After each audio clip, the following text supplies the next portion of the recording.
Jeg hedder Hanne, jeg er fysioterapeut og pilatesinstruktør. Jeg har lavet et lille øvelsesprogram bestående af 8 øvelser til dig, som gerne vil gøre noget godt for dig selv.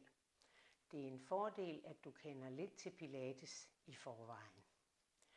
Vi starter med at ligge på ryggen. Læg dig ned med fødder og knæ i hoftebreddes afstand, bøjede knæ. Så ruller vi ned på måtten.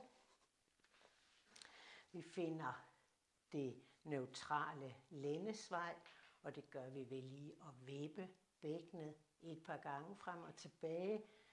Det neutrale lændesvej er der, hvor bækkenet er parallelt med underlaget. Nakken er lang her. Vi tager en god dyb indånding ud til siden og bagud. På udåndingen løfter vi let i bækkenbunden og strækker modsat arm og ben væk fra vores stærke center.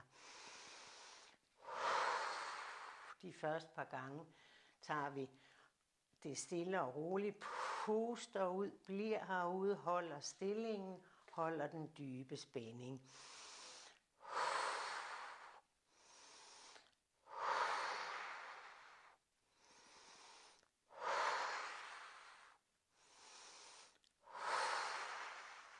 Når vi så er kommet lidt i gang, så kører vi ud på en udånding, kommer tilbage på en lige så lang indånding.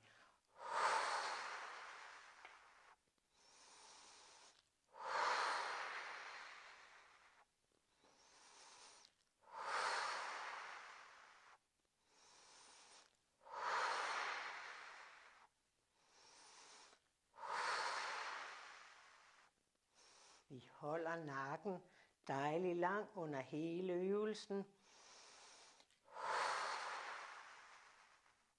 Og vi holder skuldrene væk fra ørerne. Bækkenet ligger fuldstændig stille, fordi vi holder fast i den dybe spænding.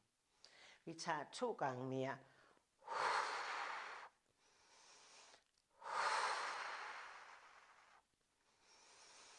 Så samler du fødder og knæ. Tager armene op til favn. Vi skal dreje knæene til den ene side og strække armen ud til modsat. Den anden arm bliver bare hængende. Kom ud på udånding, tilbage på indånding.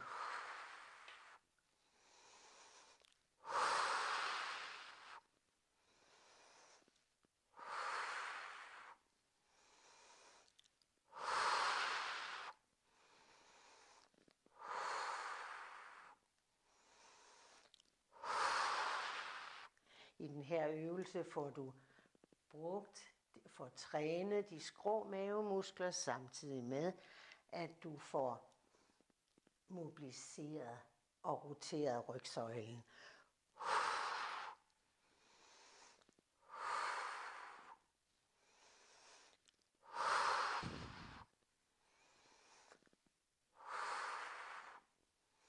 Og sidste gang, en mere til hver side.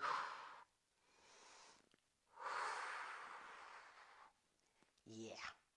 Hele tiden under øvelserne tænker vi længde ind i kroppen fra toppen af hovedet og ned til halebenet.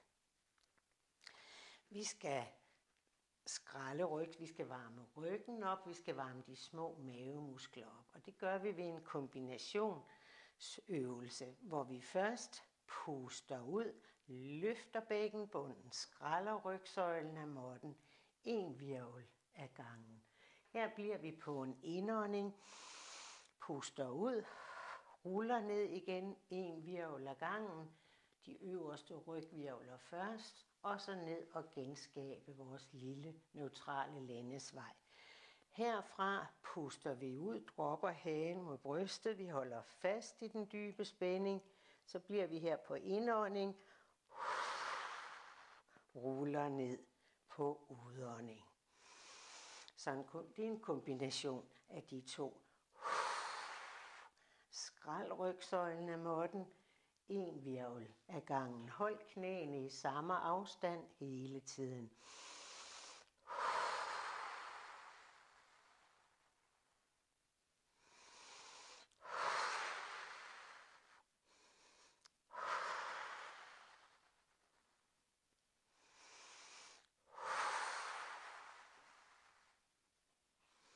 lige så højt op du kan komme. Hold knæene i samme afstand. Rul så ned i en hvirvel ad gangen.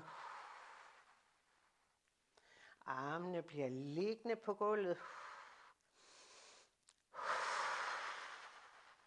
Så det kun er forsiden af kroppen, vi bruger. Vi skal have 2 mere.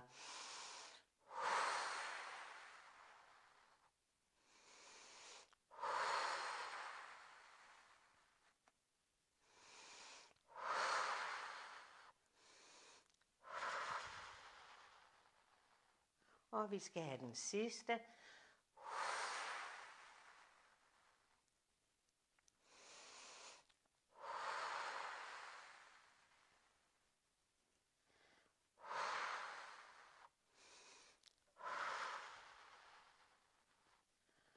Og så er det altid godt, når man har lavet noget, hvor man har løftet hovedet fra måtten, lige at afspænde nakken med en lille rotationsøvelse her, hvor du drejer hovedet et par gange fra side til side, uden at presse noget bevægelse igen.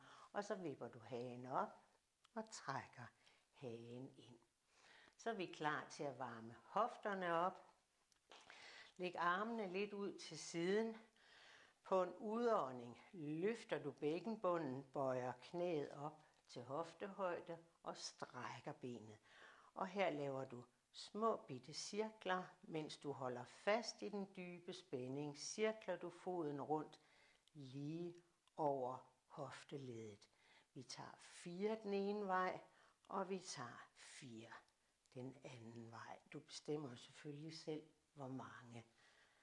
Hvis du har stramme haser, kan det være svært at lave den her. Så kan du holde knæet bøjet i 90 grader, og så bare cirkle knæet rundt lige over hoften. Vi puster ud, holder spændingen og sætter foden ned. Og så små bitte cirkler lige over hofteleddet med foden. Bækkenet holder vi i ro med den dybe spænding. Vores core stability, som det også hedder.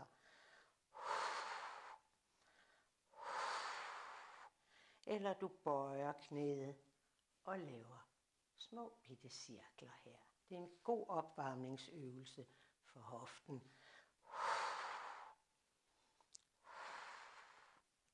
Og på næste udånding tjekker du har fat i den dybe spænding og sætter foden ned på måtten. Vi skal om på maven.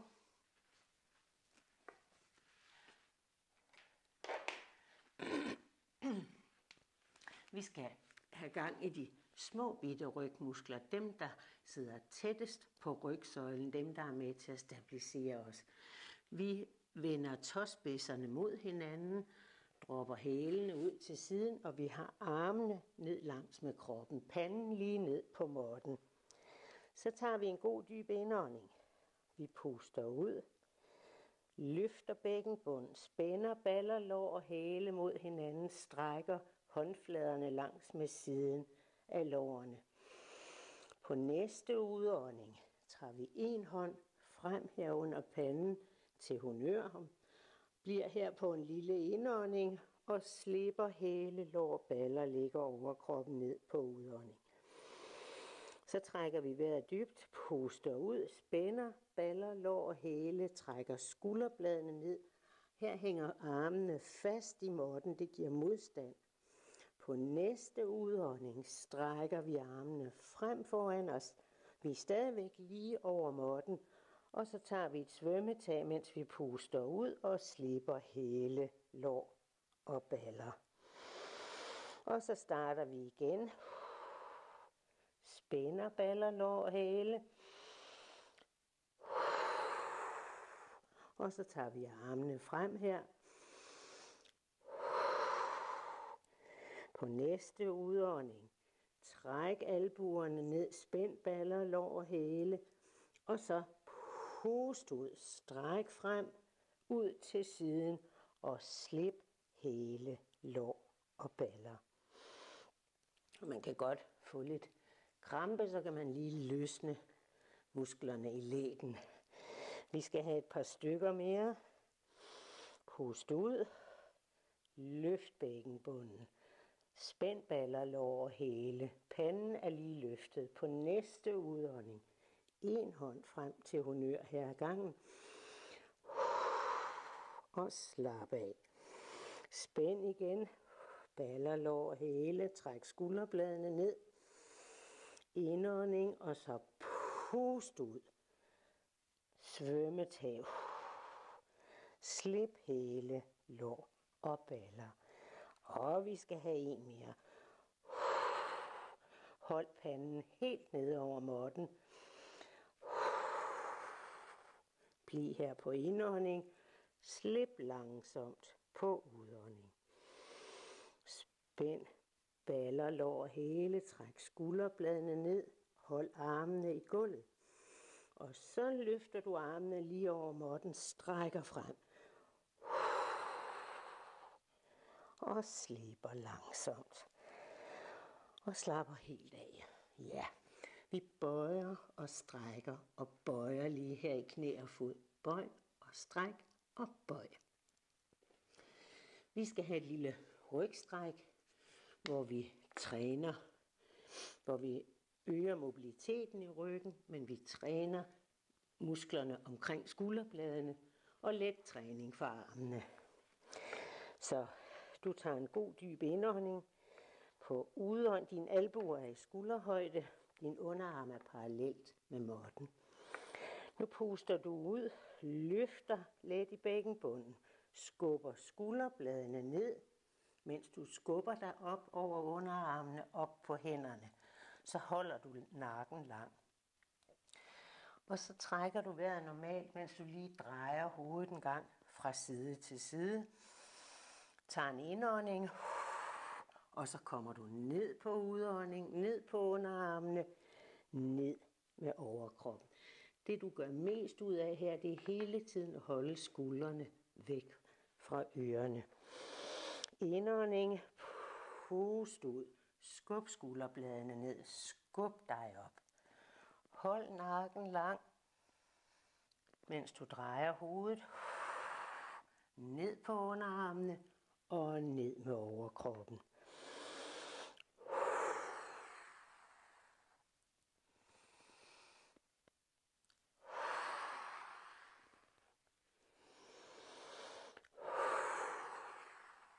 Så mens du træner skulderbladsmusklerne, får du et godt stræk på forsiden af hoften, og du får mobiliseret lænden.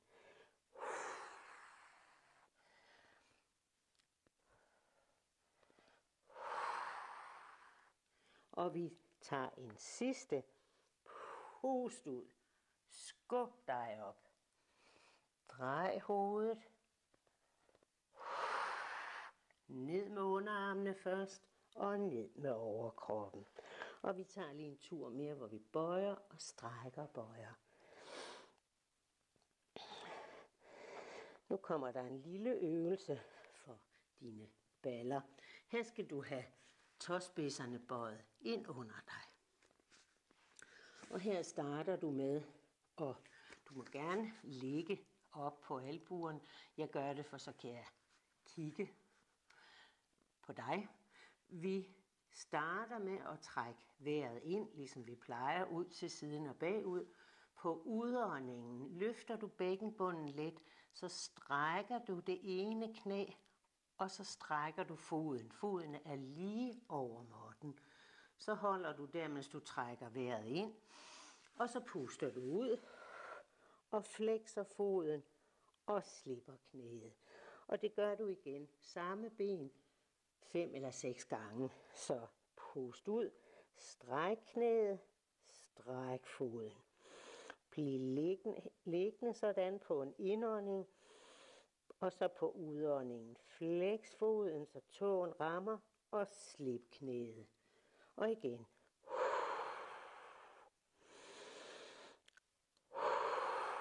Det var 3. Vi tager 3 mere.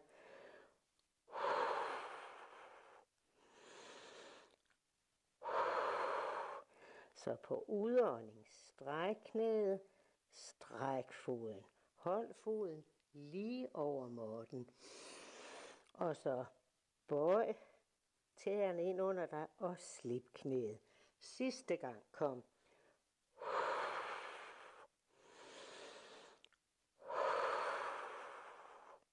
Ja, og så bøj og stræk og bøj igen for at undgå krampen. Jeg vender mig lige om, så du kan se, hvad jeg laver med den. At jeg laver nøjagtigt det samme med den anden fod. Jeg bøjer tæerne ind under mig. Jeg strækker knæet, puster ud og strækker foden. Her bliver jeg hængende på en indånding. Bøjer og slipper knæet på udånding.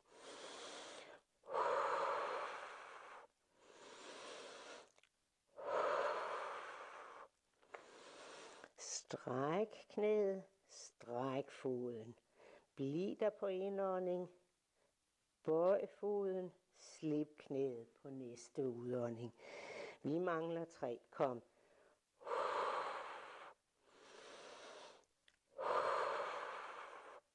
Og husk at slappe af i skuldrene og nakken, mens du laver det her.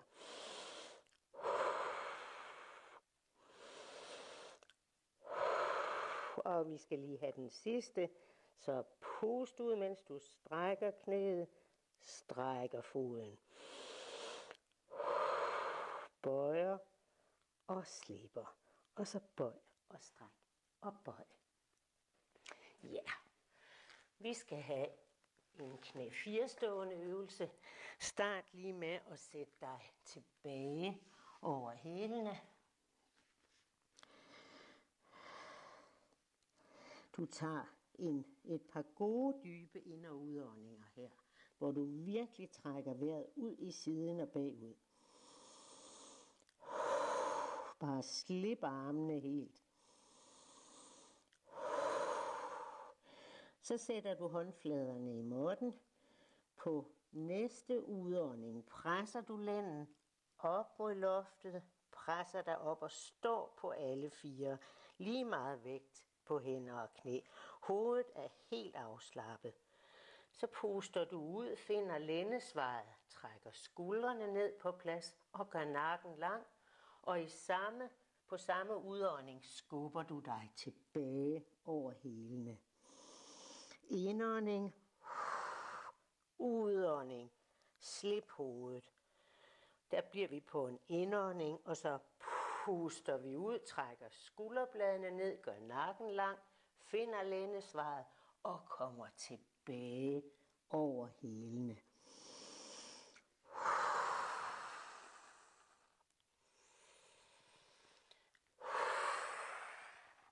Når vi så er kommet lidt i gang, så kører den bare som sådan en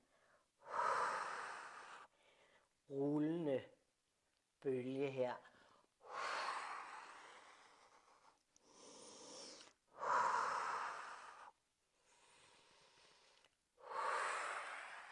Det er en rigtig dejlig øvelse.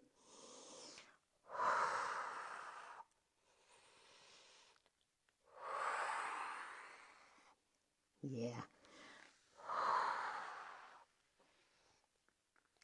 Det var det lille øvelsesprogram. Så jeg håber, du får glæde af det.